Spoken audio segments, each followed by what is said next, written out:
Magandang umaga, kumusta po? Narito po ulit ang update natin para sa lagay ng ating panahon.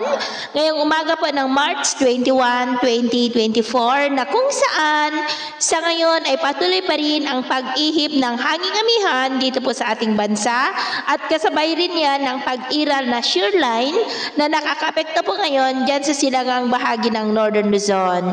Habang may shallow LPA pa rin na nasa labas ng ating area of responsibility sa silangang bahagi ng Mindanao, pero mababa na po ang tsansa nito na maging bagyo, pero posible po na magpaulan yan sa ilang bahagi ng ating bansa sa susunod po na mga araw.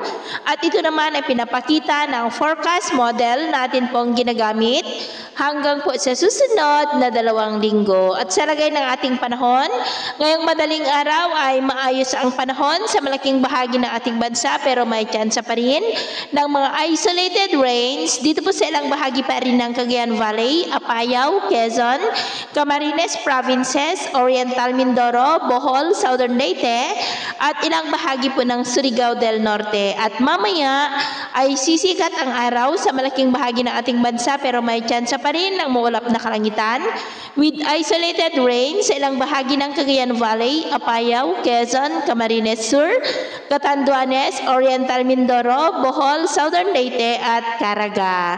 At mamayang hapon, mas maraming lugar na sa may Mindanao, Cagayan Valley, Quezon, at ilang bahagi ng Cordillera ang makakaranas ng mga isolated rains, kaya mag-ingat po tayo sa posibleng banta po ng mga pagbaha at pagguho ng lupa. At sa atin naman pong mga baybayin, dahil sa amihan ay maalon po sa silangang baybayin ng Mindoro, paakyat po sa mga baybayin ng Central Luzon, seaboard ng Ilocos Region, Cagayan Seaboard, Babuyan Island Seaboard, Batanes Seaboard, at silangang baybayin ng Luzon ng mga alon ay posible po na aabot hanggang sa 2 to 3 meters height.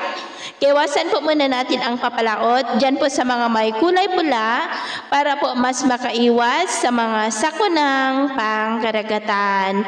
So yun po ng latest update natin sa araw na ito. At ako po muli si James na nagsasabing sa kahit na ng pagsubok po na darating sa ating buhay, huwag na huwag po tayong mawawalan ng pag-asa. Thank you and God bless.